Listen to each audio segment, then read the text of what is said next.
2024 தேர்தலுக்கு முன்னாடி வரைக்கும் சீமானோட நிலைமை வேற. 2024 தேர்தலுக்கு பிறகு ஒரு அங்கீகரிக்கப்பட்ட கட்சியாக மாறிடுச்சு.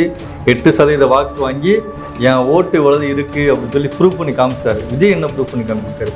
விஜய் இது வரைக்கும் எதுவுமே ப்ரூவ் பண்ணி காமிச்சே கிடையாது. தேர்தலை சந்திக்கல. தேர்தலை சந்திச்சாதான் விஜய்க்கு என்ன ஓட் பேங்க்னு தெரியும். சீமானவர்கள் அப்பிலேருந்து நான் தனித்து போட்டிங்கிறத என்னோட பலமாக பார்க்குறாரு. அப்போ அவர் தனித்து நான் போட்டிடுறது தான் அவர் சீமானோட ஒரு ப்ளஸ்ஸாக பார்க்கும்போது அவர் கூட்டணி செய்கிறதுக்கு இது வரைக்கும் அவர் இந்நாள் வரைக்கும் அவர் வந்து முடிவு எடுக்கலை. எல்லோரும் கூப்பிட்றாங்க, எல்லோரும் பேசுகிறாங்க, அதிமுகலேருந்து பேசுகிறாங்க, பாஜகலேருந்து பேசுகிறாங்க, எல்லாம் பேசுகிறாங்க. ஆனால் அவர் நம்ம தனித்து தான் நிற்கணும்னு சொல்லி வேட்பாளர் அறிவிச்சிருச்சு. அதாவது நாம் தமிழர் அதை விரும்பலை. தாவேக்காவுக்கு இப்போ தேவை. எப்படி அதிமுக கூட அவங்க வந்து ஒரு டீல் போட்டு பேசுனாங்களோ தாவேக்காவுக்கு தேவை. ஏன்னா தாவேக்கா தனித்து நிற்காது. அவருக்கு வந்து ஒரு நடிகர், ஸ்ட்ராட்டஜிஸ்டாக ஒரு நடிகராக இருந்தவர். நடிகருக்கு என்ன தெரியுமோ அதான் பண்ணுவார் தவிர ஒரு நடிகர் நடித்து நம்ம படம் வழி வந்தால் எவ்வளோ லாபம் கிடைக்கும், எவ்வளோ வந்து நஷ்டமாகும், எவ்வளோ வந்து நம்ம வந்து பணம் சம்பாதிக்கலாம் பார்க்குற மாதிரி அரசியல்லையும் வந்து எப்படி லாபம் பார்க்கலாம், எப்படி கணக்கு போடலாம்னு சொல்லி தான் இப்போ கூட ஒரு முடிவு எடுக்கிறதுக்கு, கட்சியோட முடிவுகளை எடுக்கிறதுக்கே ஆலோசகர்கள் வச்சிருக்காங்கன்னா வேறு எந்த கட்சியும் கிடையாது. தாவேக்கா மட்டும்தான்.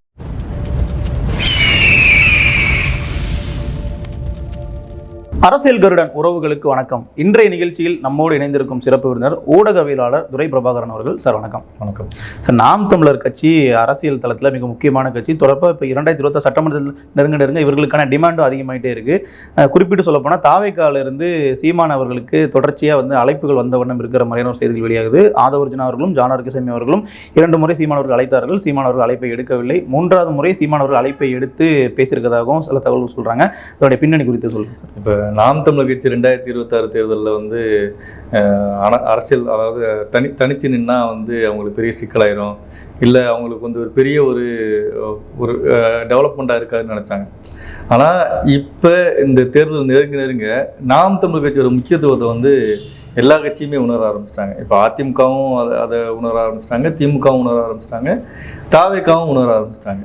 இப்போ ஏற்கனவே வந்து அதிமுகவும் தாவேக்காவும் ஒரு கூட்டணி செய்கிறதுக்கான ஒரு பேச்சுவார்த்தை நடத்திருந்தாங்க. கிட்ட 80 சீட்டு வேணும், துணை முதல்வர் பதவி வேணும் அப்படிங்கிற மாதிரி ஒரு பேச்சுவார்த்தை நடத்துனாங்க. அப்போ அங்கே நடக்கும்போது அங்கே அதிமுகலேருந்து இறங்கி வரதா இல்லை. நான் நீங்கள் எந்த விதமான ஒரு அதாவது நீங்கள் ஓட் பேங்க் எதுவும் காமிக்காமல் எடுத்தவனுமே துணை முதல்வர் கேட்குறது, எடுத்தவனுமே வந்து எனக்கு 80 சீட்டு கொடு, 100 சீட்டு கொடுக்குன்னு சொல்லி கேட்குறது வந்து அதிமுக பலவீனப்படுத்துகிற அது அதிமுக விரும்பாது. அதை வந்து இத்தனை வருஷமாக கட்சி நடத்திட்டு இருக்கவங்களுக்கு தெரியாதா? நீங்கள் புதுசாக கட்சி ஆரம்பிச்சுட்டு வந்து எனக்கு துணை முதல்வர் பதவின்னு சொல்லி கேட்டால் கூட வந்துடுவாங்களா? அப்போ அது நடக்கலை. அதனால இப்போ என்ன பண்ணுறாங்கன்னா அப்படியே யூட்டர்ன் போட்டு ஏற்கனவே தாவேக்காவும் விஜய் அவர்களும் சீமான் அவர்களும் ஒன்று சேர்ந்து தேர்தலில் பங்கெடுக்க போகிறாங்கன்னு சொல்லி கட்சி ஆரம்பிக்கிறதுக்கு முன்னாடி, கட்சி ஆரம்பித்ததுக்கு அப்புறம் கூட அந்த பேச்சுவார்த்தை தொடர்ந்து நடந்துச்சு. 2 பேரும் சந்தித்து பேசிட்டாங்க. கூட்டணிக்கான வாய்ப்புகள் இருக்கலாம் ஒரு ஒரு தெரிஞ்சு பேசினாங்க. அதுக்கான நடவடிக்கைலாம் இருந்துச்சு. கிட்டத்தட்ட ஒன்று சேர்ற மாதிரி அவங்க ஒன்று சேர்றாங்கன்னு ஒரு சூழல் தெரிஞ்சவனுமே என்ன பண்ணாங்கன்னா, அந்த திமுக ஊடகங்கள்லாம் வந்து சீமானவர்கள் ரொம்ப மோசமாக விமர்சித்து சீமாவோட பர்சனல் டீட்டெயில், அப்புறம் அந்த விஜயலட்சுமி விவகாரம், இது மாதிரி ரொம்ப மோசமாக பேச ஆரம்பிச்சோன்னையும் விஜய் அவர்கள் சீமான் கூட நம்ம சேர்ந்தாலும் நமக்கும் கெட்ட பேராயிருங்கிற மாதிரி அந்த மாதிரி நினச்சிக்கிட்டு, அந்த மாதிரி கூட இருக்காங்களா அரசியல் ஆலோசகர்கள்லாம், அவங்கெல்லாம் சொன்னதை வச்சுக்கிட்டு நம்ம வந்து நாம் தமிழ் வச்சு கூட கூட்டணி சேர வேணாம் அப்படிங்கிறது ஒரு அசரீதியாக நினச்சிக்கிட்டு என்ன பண்ணாருன்னா, மாநாட்டில் சீமானவர்களே இன்டைரக்டாக அட்டாக் பண்ணார். நான் வந்து கத்தி பேசுறது அப்படிங்கிற மாதிரி சீமானவர்களே வந்து இன்டைரக்டாக அட்டாக் பண்ணார். அதில் அந்த விஷயத்தை கூட சீமானவர்கள் அது பெருசாக பொருட்படுத்தலை. ஆனால் திராவிடமும் தமிழ் தேசியமும் ஒன்று தான் அப்படிங்கிறத வந்து கருத்தியலாக பேசும்போது சீமானவர்கள் அது எப்படி திராவிடமும் தமிழ் தேசியம் ஒன்றாக முடியுங்கிறது வந்து, தம்பி நீ வந்து ஒன்று அந்த பக்கம் போ, இல்லை இந்த பக்கம் போ, நடுவில் நின்று லாரி அடிச்சுட்டு போயிடலாம் பயங்கரமாக வந்து சீமானவர்கள் கருத்தியிலே கூமுட்டைத்தனமானது பயங்கரமாக சீமானவர்கள் அடிக்க ஆரம்பிச்சிட்டாரு. திருப்பி அடிக்க ஆரம்பிச்சோன்னா நிறைய பேர் தமிழ் தேசியத்திலேருந்து சீமானவர்களுக்கு மாற்றா விஜய் வந்தானே, விஜய் ஒரு தமிழர் அப்படிங்கிற மாற்றா விஜய் வந்தால் நம்ம கட்சியில் போய் சேரலாம் அப்படின்னு நினச்சிட்டு இருந்தவங்க, தமிழ் தேசியத்தை வந்து விஜயும் கையெடுக்கிறன்னு நினச்சிட்டு இருந்தவங்களுக்கு இந்த திராவிடம்ங்கிறத கேட்டது கூட பிரச்சனை கிடையாது. ஆனால் சீமானவர்கள் 2மே ஒன்று சேர முடியாது அப்படின்னு சொல்ல முடியுமா? தமிழ் தேசியர்களுக்கு ஒரு ஒரு விழிப்புணர்வு இருந்துச்சு. ஆமாம், 2 பேரும் எப்படி ஒன்று சேர முடியும், பெரியாரை முன்னிலைப்படுத்தி நீங்கள் வந்து எப்படி தமிழ் தேசியத்தை வந்து கட்டமைக்க முடியுங்கிறது வந்து சீமானவர்கள் பேசி அடிக்க ஆரம்பிச்சதுமே வந்து இல்லை தமிழ் தேசியம்னா நாம் தமிழர் கட்சி தான் பியூராக தமிழ் தேசியத்தை பேசுதுன்னு சொல்லிட்டு எல்லாருமே நாம் தமிழர் கட்சிக்கு ஆதரவாக நிலைப்பாடு எடுத்துட்டாங்க. விஜய் ஆதரித்தவங்க கட்சி ஆரம்பிக்க போகிறாரு, மாநாடு அறிவிக்க போகிறாருங்கிற வரைக்கும் விஜய் ஆதரிச்சிருந்த தமிழ் தேசியர்கள்லாம் இவர் மாநாட்டில் அந்த பிரகடனம் பண்ணார்ல, அதை பார்த்துட்டு இது வந்து இன்னொரு மக்கள் நீதி மையம், குழம்பு எல்லாத்தையும் வந்து சேர்த்து எல்லா குழம்பையும் சாம்பார், கருவாட்டு குழம்பு, மீன் குழம்பு, ரசம் எல்லாத்தையும் ஒன்றா சேர்த்து ஒரு குழம்பு வைக்கிற மாதிரி எல்லாத்தையும் வந்து எல்லா இதுலேயும் ஒரு கொள்கை எடுத்து வச்சுட்டு ஒரு கொள்கை தான் எங்கள் கொள்கைன்னு சொல்லி அறிவிக்கிறது வந்து இது வேலைக்கு ஆகாதுன்னு சொல்லிட்டு தான் எல்லாருமே வந்து அதை விமர்சிக்க ஆரம்பிச்சிட்டாங்க. அது வந்து சீமான் தான் தமிழ் தேசத்துக்கு சரியாக நிலைப்பாடு வைப்பான்னு சொல்லி வந்துட்டாங்க. அப்போ இப்போ அதிமுக முடியாதுங்கிற வாய்ப்பு சூழல் சொன்னோடனே வந்து மறுபடியும் யூட்டன் போட்டு நாம் தமிழருக்கே வர்றாங்க. ஏற்கனவே வந்து விசிகா ஒன்று சேர்க்கலாம் அப்படிங்கிறது ஆதவோட பிளானாக இருந்துச்சு. விசிகா காங்கிரஸ் கூட ட்ரை பண்ணாங்க, காங்கிரஸ் கூட ரொம்ப நியூட்ரலாக தான் தாவேக்கா இருக்குது. காங்கிரஸ் இது வரைக்கும் விமர்சனம் பண்ணது கிடையாது, ஒரு நியூட்ரலாக தான் இருக்காங்க. அப்போ ஆதவ் வந்து இப்படி ஒரு டேர்ன் எடுக்கிறாரு, நம்ம விசிகா நாம் தமிழர் இவங்கெல்லாம் இணைச்சி பண்ணலாம் அப்படிங்கும்போது விசிகா வரதுக்கு வாய்ப்புகள் குறைவு. அப்போ நாம் தமிழரும் 2 பேரும் ஒன்றா சேர்ந்து நிற்கலாம் அப்படின்னு சொல்லி பார்க்குறாங்க. அப்போ இதை ஒன்றா சேர்ந்தா சீமான் அவர்களுக்கு நாம் தமிழரோட, அதாவது தாவேக்கோட விஜயோட ஒன்று சேர்ந்தாங்கன்னா பெரிய பின்னடைவு வரும். ஏன்னா சொல்கிறீங்க சீமான் அவர்களுக்கு பெரிய பின்னடைவு வரும். ஏன்னா ஒன்று சேர்ந்து இதுக்கு முன்னாடி வரைக்கும் 2024 தேர்தலுக்கு முன்னாடி வரைக்கும் சீமானோட நிலைமை வேறு. 2024 தேர்தலுக்கு பிறகு ஒரு அங்கீகரிக்கப்பட்ட கட்சியாக மாறிடுச்சு. 8% வாக்கு வாங்கி என் ஓட்டு இவ்வளவு இருக்குது அப்படின்னு சொல்லி ப்ரூவ் பண்ணி காமிச்சிட்டாரு. விஜய் என்ன ப்ரூவ் பண்ணி காமிச்சிருக்காரு? விஜய் இது வரைக்கும் எதுவுமே ப்ரூவ் பண்ணி காமிச்சே கிடையாது. தேர்தலை சந்திக்கலை. தேர்தலை சந்திச்சாதான் விஜய்க்கு என்ன ஓட் பேங்க்னு தெரியும். அப்போ வர்றதுக்கு முன்னாடி ஒரு வாய்ப்பு இருக்குன்னு தெரிஞ்சிச்சு. ஆனால் வந்ததுக்கு பிறகு இவரோட குழப்பங்கள்லாம் இருக்குல்ல. இது வரைக்கும் இந்த போராட்டங்களையும் அரசியல் போராட்டங்கள் எடுக்கலை, மக்களை சந்தித்து வந்து எந்த விதமான போராட்டங்கள் எதுக்குமே முன்னெடுக்கலை, ஒரு பார்ட் டைம் கட்சியாக தான் நடந்துகிட்ருக்கு. அதை நம்பி சீமான் அவர்கள் போனார்னா சீமான் அவர்களுக்கு பெரிய பின்னடைவு நடக்கும். இப்போ அவங்க பேச்சுவார்த்தை நடத்துகிறாங்க தான், இப்போ முடிஞ்ச அளவுக்கு முயற்சி பண்ணி பார்க்க. அது நாம் தமிழர் அதை விரும்பலை, தாவேக்காவுக்கு இப்போ தேவை. எப்படி அதிமுக கூட அவங்க வந்து ஒரு டீல் போட்டு பேசுனாங்களோ தாவேக்காவுக்கு தேவை. ஏன்னா தாவேக்கா தனிச்சு நிற்காது.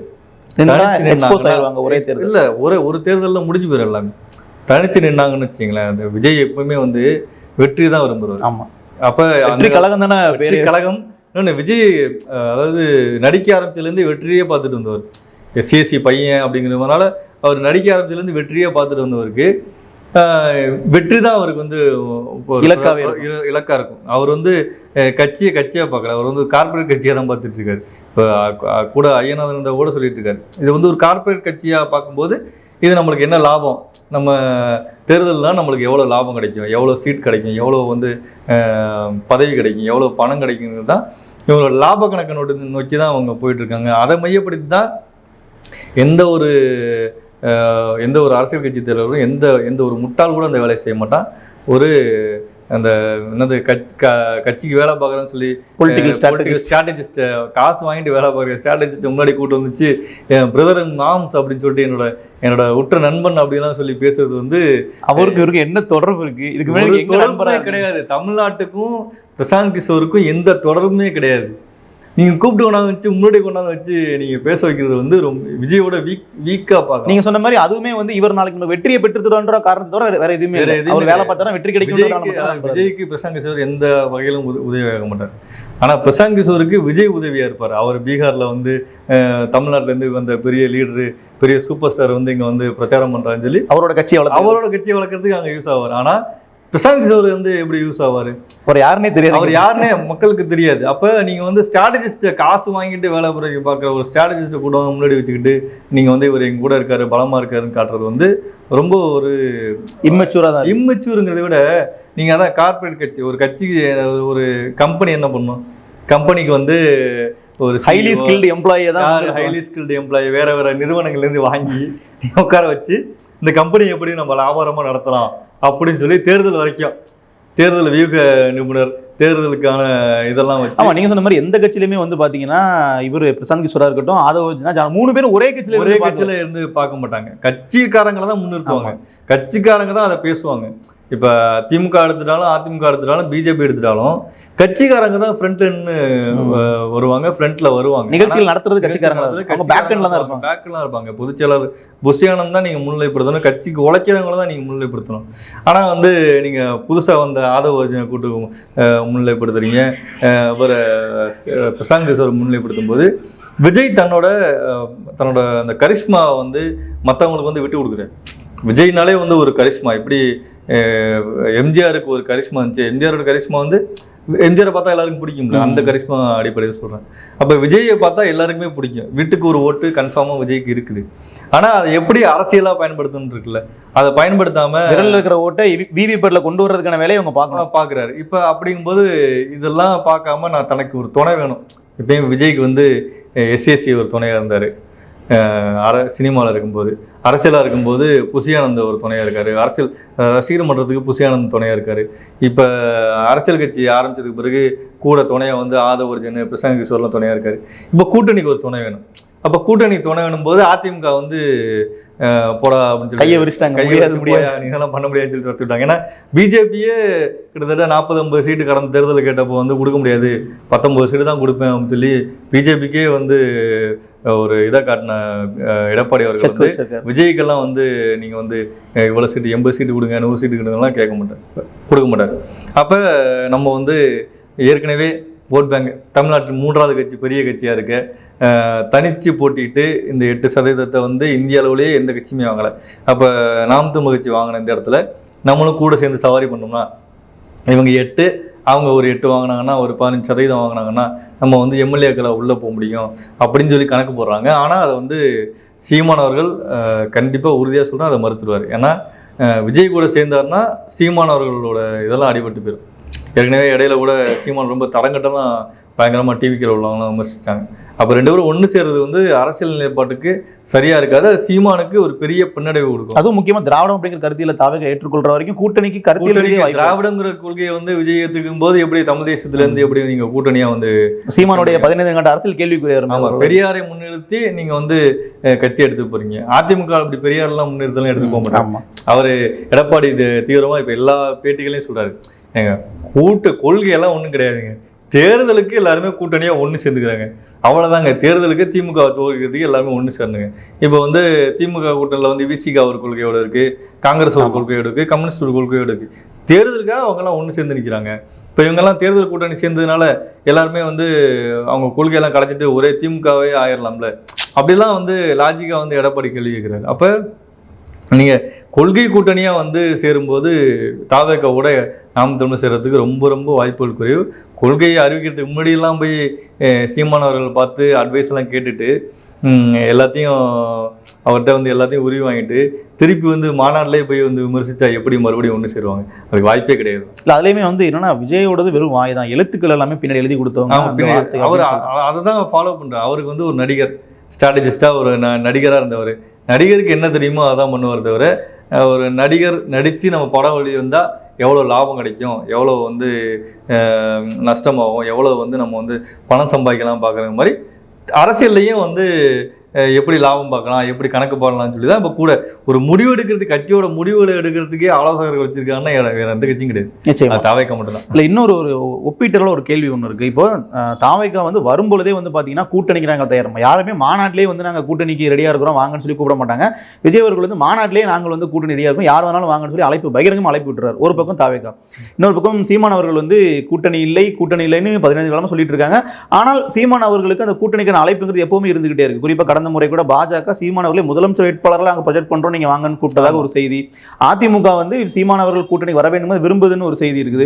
இப்படியாக பல தரப்புல இருந்து கூட்டணி வேண்டான்னு சொல்லக்கூடிய சீமான் அவர்களுக்கு பல பக்கமாக ஆஃபர் வந்துட்டு இருக்கு. இன்னொரு பக்கம் விஜய் அவர்கள் எனக்கு கூட்டணிக்கு வாங்கன்னு சொல்லும்போது யாருமே வரதுக்கு முயற்சி காட்டலையே. இந்த ஒரு முரணை எப்படி பாக்குறீங்க? இல்லை, 2 பேருக்கு என்ன முரண்னா, இப்போ சீமான் அவர்கள் அப்பையிலேருந்து நான் தனிச்சு போட்டிங்கிறத என்னோட பலமாக பார்க்குறாரு.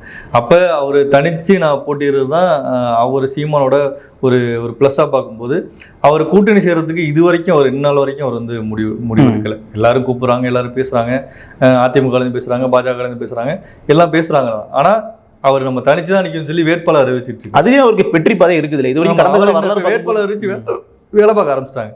அப்பங்கும்போது அவருக்கு மக்கள் மத்தியில் தனிச்சு இத்தனை வருஷமா நிற்கிறாங்கிறனால தான் ஒரு ஓட் பேங்க் அதிகரிச்சுட்டு இருக்கு. இத்தனை நாளாக போராடி தனி மனுஷனாக போராடிட்டு இருக்காரு. அப்படிங்கும்போது சீமானுக்கு ஒரு மதிப்பு இருக்கு. அப்போ அவர் மறுபடியும் கூட்டணி சேர்ந்தாருன்னா அவர் சிக்கலாகும். ஆனால் கூட்டணி சேர்ந்தாருன்னா ஒரு தார்மீக அடிப்படையில் இப்போ விஜய் கூட சேர்ந்தா நம்மளுக்கு என்ன நடக்கும்? ஒன்றும் நடக்காது. ஆளுங்கட்சியாக வர முடியுமா? வர முடியாது. ஒரு துணை முதல்வர் வர முடியுமா? வர முடியாது. எதிர்கட்சி தலைவராக வர முடியுமா? வர முடியாது. ஓட்டை மட்டும் பிரிக்க முடியும். திமுக ஆட்சிக்கு வர்றதுக்கு என்ன உதவியோ அதை வந்து சீமானவர்கள் ரொம்ப ஈஸியாக விஜய் கூட சேர்ந்து பண்ண முடியும். 2 பேரும் ஒன்றா சேர்ந்து பண்ண முடியும். அப்போ சீமானவர்கள் வந்து அதிமுக கூட ஒரு எப்படின்னா துணை முதல்வர் பதவி, இப்போ விஜயே வந்து அதிமுக துணை முதல்வருக்கு அதை கேட்கும்போது 8% வாக்கு வங்கி வச்சுக்கிட்டு தாராளமாக வந்து சீமானவர்கள் வந்து அதிமுக துணை முதல்வர் பதவி கேட்க உரிமை வந்து இவர்களுக்கு கேட்க ரைட்ஸ் இருக்கு. ஏன்னா 4% வச்சிருக்காங்க. அந்த எல்லாத்தையும் ப்ரூஃப் பண்ணி காமிச்சிருக்காரு சீமானவர்கள். அப்போ அதிமுக கிட்ட கேட்கறதுக்கு ரைட்ஸ் இருக்கு. ஆனால் 2 பேரும் ஒன்று சேருவாங்கங்கிறதான் கேள்விக்குரிய. அது சேரத்துக்கு வாய்ப்புகள் குறைவோ. இன்னைக்கு வந்து எடப்பாடி அவர்கள் டெல்லி பயணம் போயிருக்காரு. பாஜக கூட கூட்டணியாங்கிறது வந்து நாளடைவில் போக தான் தெரியும். அப்போ அந்த அசரீர்கள்லாம் தெரியுது இல்லை, கூட்டணி இதெல்லாம் அசரீர்கள்லாம் தெரியல. அப்போங்கும்போது திமுகவுக்கு இன்டைரக்டாக உதவிகள் செய்கிற மாதிரி தான் இருக்கும். 2 பேரும் ஒன்று சேர்ந்தாங்கன்னா திமுக தான் வெற்றி பெறதுக்கு பெரிய வாய்ப்பாக அமைஞ்சிடும். ஆனால் வந்து இப்போ நாம் தமிழர் கட்சி தனித்தே நிற்கிறாங்கன்னு வச்சுப்போம். இவர்களுக்கு இன்னும் அடுத்த கட்ட காலம் எந்த அளவுக்கு சாதகமாக அமையும்? தனித்து நிற்கிறாங்கன்ற இதே பாதிக்கிறாங்கன்னா அந்த ஓட் பேங்க் வந்து குறையாது, இந்த வாக்கு சதவீதம் குறையாது. இவங்க அடுத்த கட்டமாக வந்து இன்னும் கூடுதலாக வந்து வாக்கு வாங்குறதுக்கு வாய்ப்பு இருக்கு. விஜய் அவர்கள் தனிச்சின்னாலும் பெரிய சிக்கல் இருக்கு. விஜய் அவர் தனிச்சின்னாலும் இந்த தேர்தலோட அவர் காலியாயிருவார். ஏன்னா அவங்களுக்கு வந்து பெரிய அளவில் அரசியல் முதிர்ச்சி கிடையாது.